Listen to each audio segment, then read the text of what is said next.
ઓમ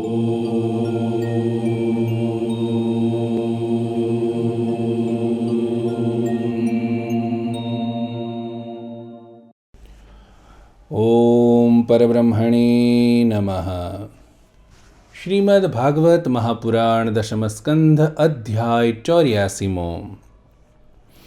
શ્રી શુકદેવજી કહે છે, હે પરીક્ષિત, સર્વાત્મા ભક્તભયહારી ભગવાન શ્રી કૃષ્ણને માટે તેમની પત્નીઓનો કેટલો પ્રેમ છે એ વાત કુંતી, ગાંધારી, દ્રૌપદી, સુભદ્રા, બીજી રાજરાણીઓ અને ભગવાનના પ્રિય ગોપીજનોએ પણ સાંભળી. બધા જ તેમનો આ અલૌકિક પ્રેમ જોઈને અત્યંત મુગ્ધ અને વિસ્મિત થઈ ગયા. બધાના નેત્રોમાં પ્રેમાશ્રુ છલકાઈ ગયા. આ પ્રમાણે જે સમયે સ્ત્રીઓ સાથે સ્ત્રીઓ અને પુરુષો સાથે પુરુષો વાતચીત કરી રહ્યા હતા, તે સમયે અનેક ઋષિમુનિઓ ભગવાન શ્રી કૃષ્ણ બલરામના દર્શન કરવા માટે ત્યાં આવ્યા. તેમાં મુખ્ય શ્રી કૃષ્ણ દ્વૈપાયન વ્યાસ, દેવર્ષિ નારદ, ચ્યવન, દેવલ, અસિત, વિશ્વામિત્ર, શતાનંદ, ભરદ્વાજ, ગૌતમ, પોતાના શિષ્યો સાથે પરશુરામજી, વસિષ્ઠ, ગાલવ, ભૃગુ, પુલસ્ત્ય, કશ્યપ, અત્રિ, માર્કંડેય, બૃહસ્પતિ, દ્વિત, ત્રિત, એકત, સનક, સનંદન, સનાતન, સનતકુમાર, અંગિરા, અગસ્ત્ય, યાજ્ઞવલ્ક્ય અને વામદેવ વગેરે હતા. ઋષિઓને જોઈને પહેલેથી બેઠેલા રાજાઓ, યુધિષ્ઠિર સહિત પાંડવો, ભગવાન શ્રી કૃષ્ણ બલરામજી એકદમ ઊભા થઈ ગયા અને બધાએ તે વિશ્વવંદિત ઋષિઓને પ્રણામ કર્યા.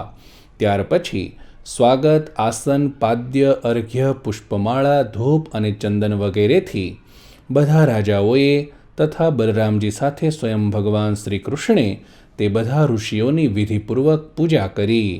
જ્યારે બધા ઋષિઓ આરામથી બેસી ગયા, ત્યારે ધર્મરક્ષા માટે પૃથ્વી પર પધારેલા ભગવાન શ્રી કૃષ્ણે તેમને કહ્યું.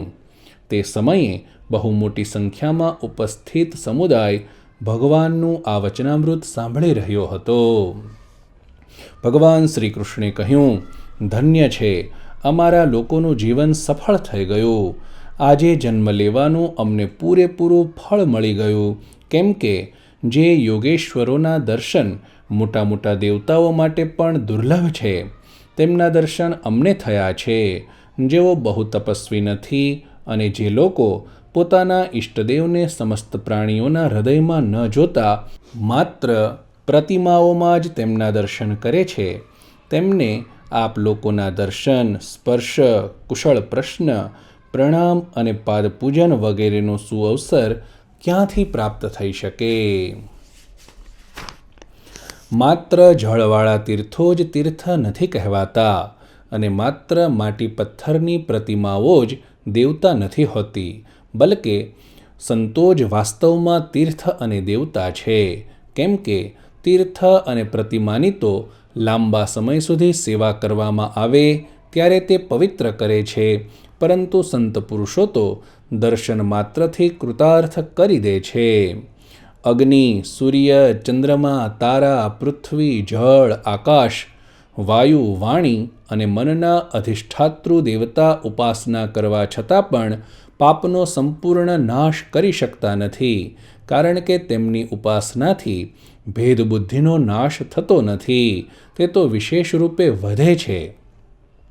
પરંતુ જો ઘડી બે ઘડી પણ જ્ઞાની મહાપુરુષોની સેવા કરવામાં આવે તો તેઓ સંપૂર્ણ પાપતાપોનો નાશ કરી દે છે, કેમ કે તેઓ ભેદબુદ્ધિના વિનાશક છે.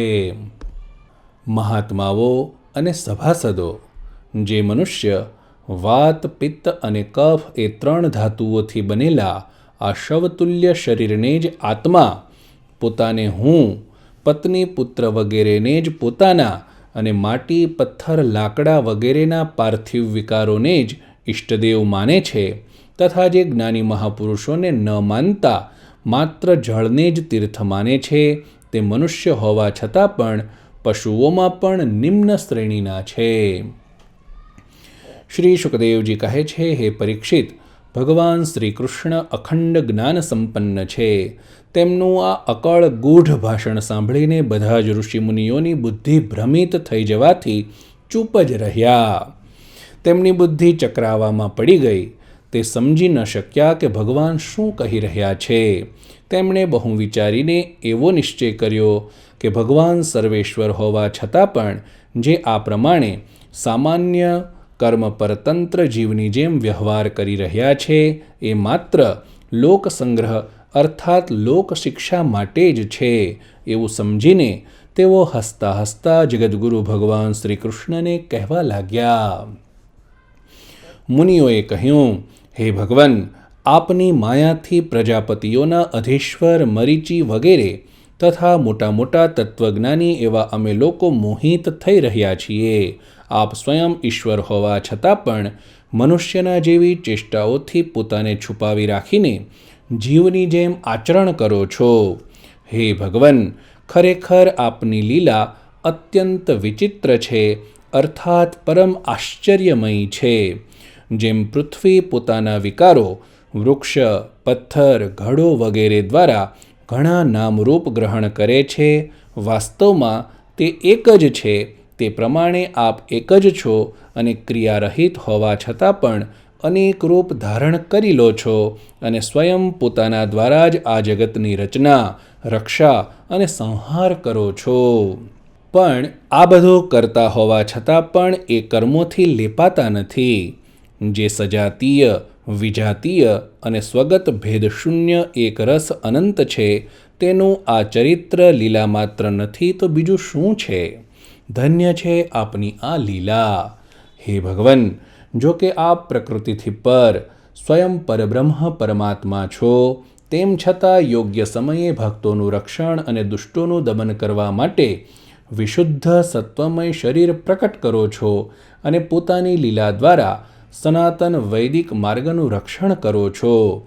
કેમ કે બધા વર્ણો અને આશ્રમોના રૂપમાં આપ સ્વયં પ્રગટ થઈ તેનું રક્ષણ કરો છો.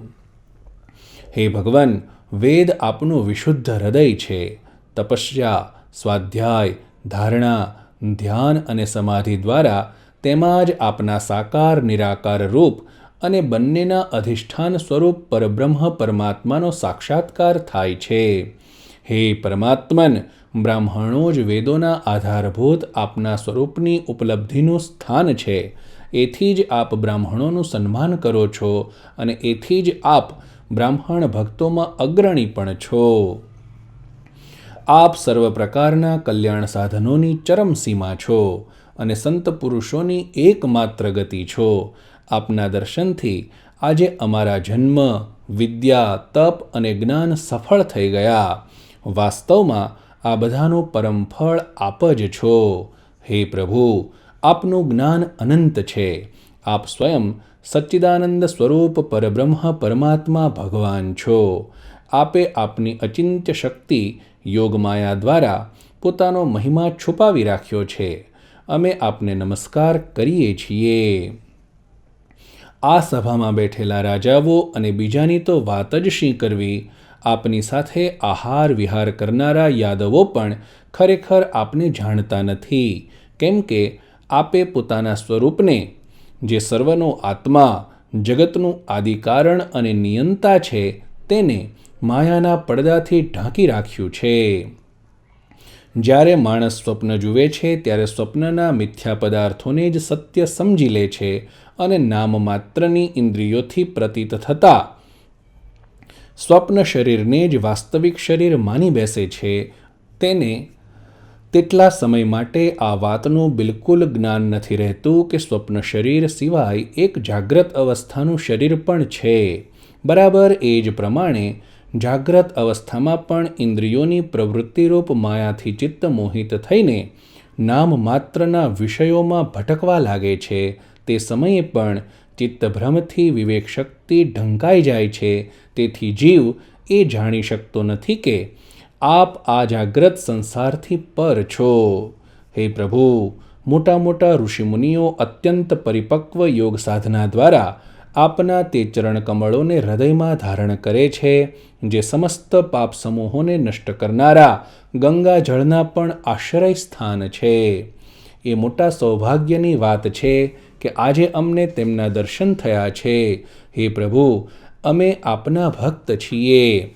આપ અમારા પર અનુગ્રહ કરો, કારણ કે ઉત્કૃષ્ટ ભક્તિને કારણે જેમની કર્મવાસના નષ્ટ થઈ ગઈ છે તેવા ભક્ત પુરુષો આપની ગતિને પામે છે.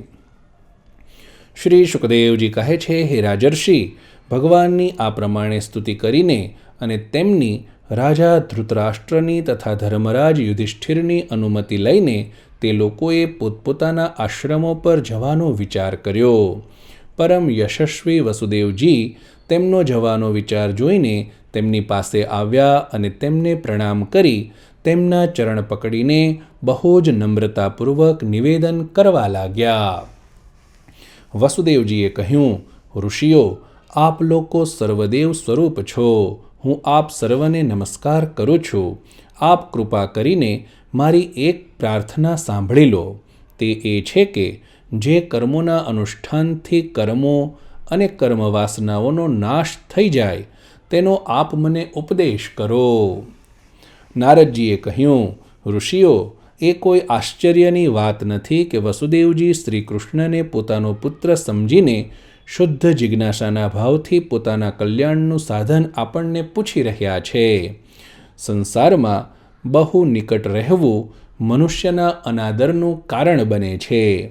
આપણે જોઈએ છીએ કે ગંગા કિનારે રહેનાર વ્યક્તિ ગંગાજળ છોડીને પોતાની શુદ્ધિ માટે બીજા તીર્થમાં જાય છે.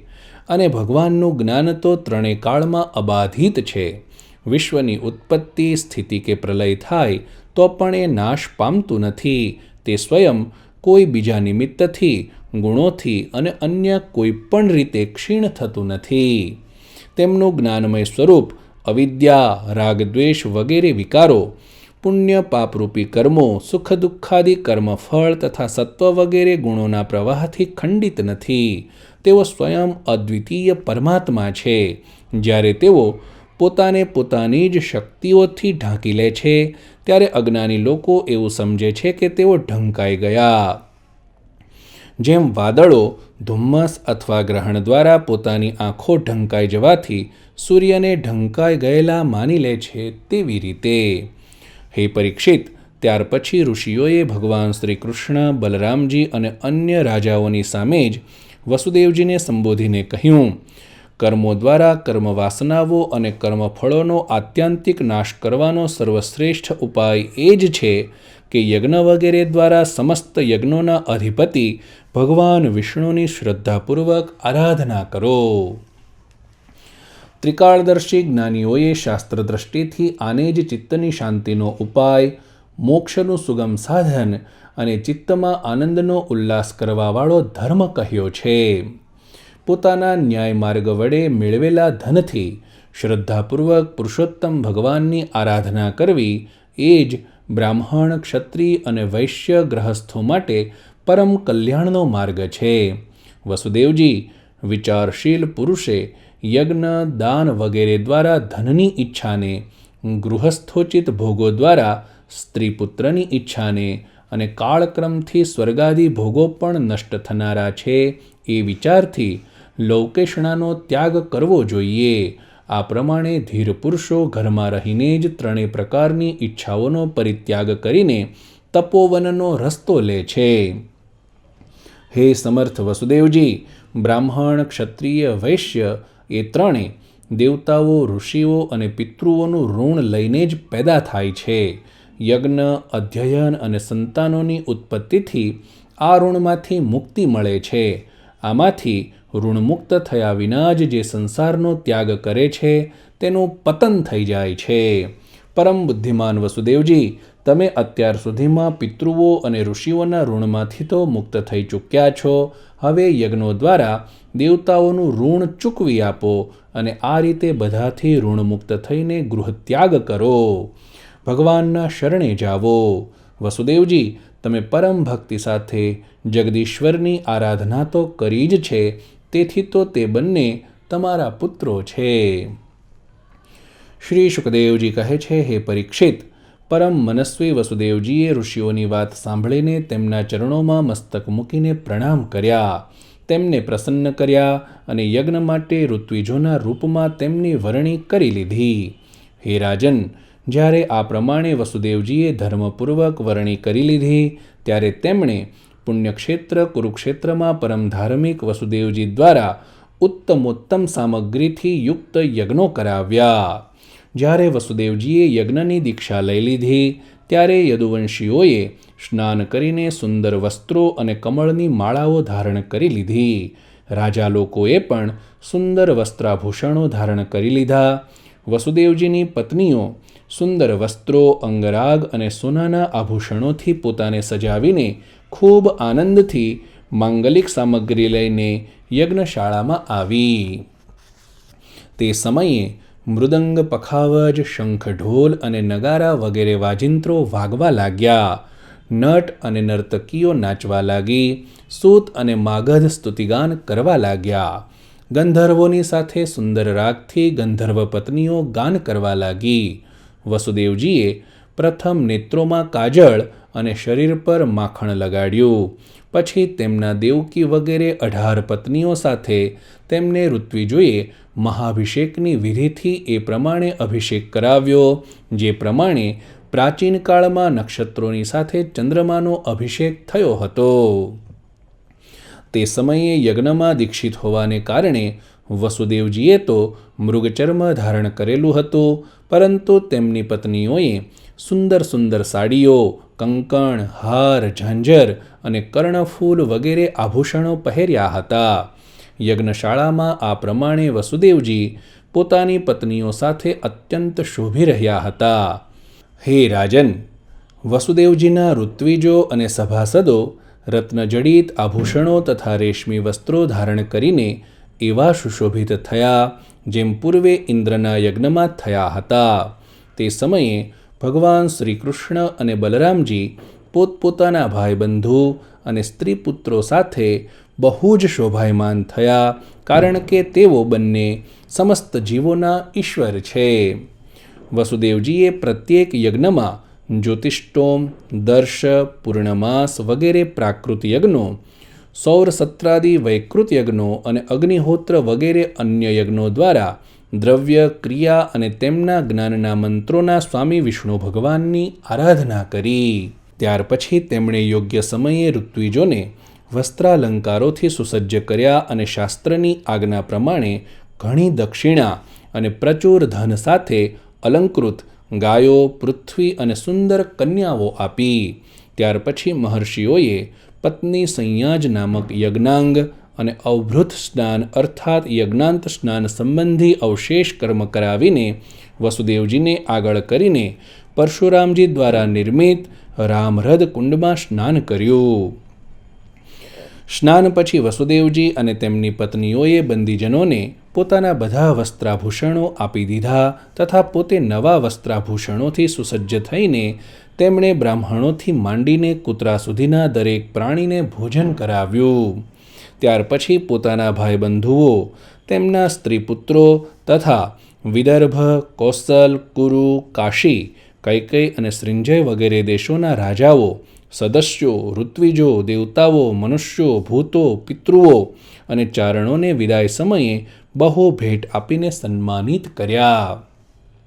તે લોકો લક્ષ્મીપતિ ભગવાન શ્રી કૃષ્ણની અનુમતિ લઈને યજ્ઞની પ્રશંસા કરતા પોતાને ઘેર ગયા. હે પરીક્ષિત, તે સમયે રાજા ધૃતરાષ્ટ્ર, વિદુર, યુધિષ્ઠિર, ભીમ, અર્જુન, ભીષ્મ પિતામહ, દ્રોણાચાર્ય, કુંતી, નકુલ, સહદેવ, નારદ, ભગવાન વેદવ્યાસ તથા બીજા સ્વજનો, સંબંધીઓ અને બાંધવો પોતાના હિતૈષી યાદવોને છોડીને જતા અત્યંત વિરહ વ્યથાનો અનુભવ કરવા લાગ્યા. તેમણે અત્યંત સ્નેહાર્દ્ર ચિત્તથી યાદવોનું આલિંગન કર્યું અને મહાકષ્ટથી પોતાને દેશ જવા વિદાય થયા. હે રાજન, ભગવાન શ્રી કૃષ્ણ, બલરામજી તથા ઉગ્રસેન વગેરેએ નંદરાય અને બીજા બધા ગોપોની બહુ સામગ્રીઓ વડે અર્ચા પૂજા કરી તેમનો સત્કાર કર્યો. તેઓ પ્રેમ પરવશ થઈને ઘણા દિવસ સુધી ત્યાં રહ્યા. વસુદેવજી અનાયાસે જ પોતાના બહુ મોટા મનોરથનો મહાસાગર પાર કરી ગયા હતા.